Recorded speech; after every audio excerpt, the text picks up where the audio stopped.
With Tyson Chandler out of the game, there's no reason to settle. Attack the rim.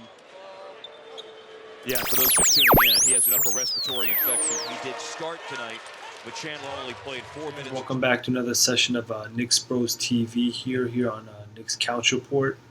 Thank you guys for watching our channel, subscribing, and commenting. It's really great for us to be able to communicate with the Knicks fans, see what's kind of shaking up in the team and what's going on.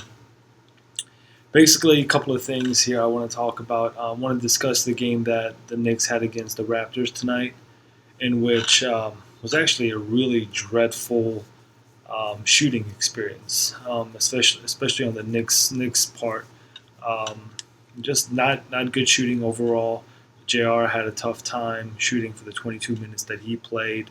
There was a lot of players struggling in that game. Our starting lineup for that game was Carmelo Anthony, Quincy Acee, Dallin Bird, Jose Calderon, and Iman Shumpert. Iman Shumpert, on occasion, he would kind of spark up a energy, but at the same time, his focus wasn't there. And kind of talking about focus and not really getting sidetracked from the game, something interesting that I saw today was Phil Jackson hired a mental coach for the players. I'm assuming Phil Jackson had a conversation with J.R. Smith, and it kind of went like this. 270 now. Yeah.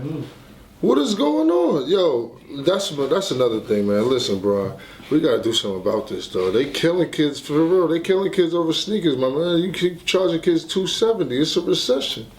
You charging people 270. Mike's was 100. That was killing. 270? Exactly. Having a conversation with J.R. Smith or just seeing Bargnani's face,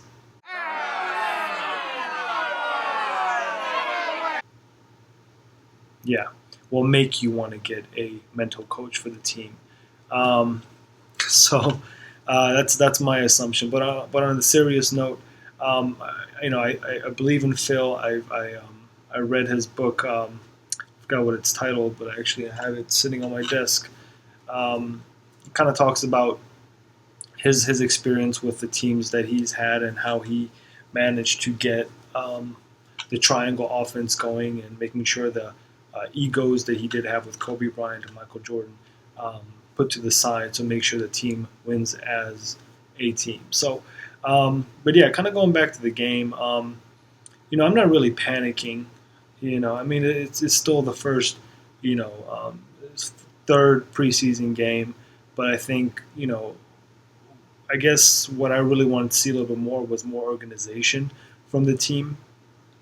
Because there are a lot of parts in tonight's game that you kind of sat there and you looked at and you were like, kind of looks like the sloppy Knicks of last year, So that's where I'm coming from. But I think, Dallin Bird replacing Chandler is going to be, a positive for us, just for the fact that, Dallin Bird is more consistent and more efficient rather than forcing the ball.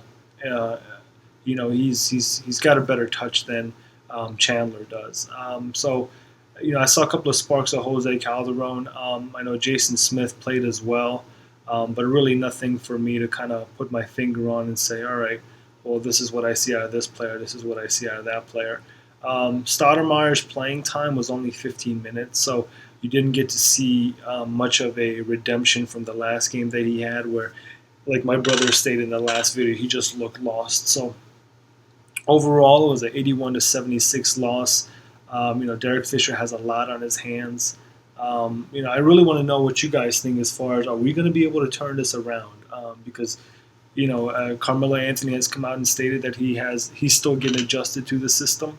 And how far into this season are we going to be able to, turn it around? Are we going to go in, first 10, 15 game slump and try to kind of go from there? Because to be honest with you, it's going to be too late if that's the case. I think some of the players, and this is something with, losing teams trying to rebound the next year, is if you do fall into that slump, there's going to be a lot of questioning and finger pointing, and that's exactly what happened with the Knicks last year, and that's why Phil Jackson got rid of Chandler because he thought that he was one of the players that pointed those fingers. So again, that's kind of my recap on the game.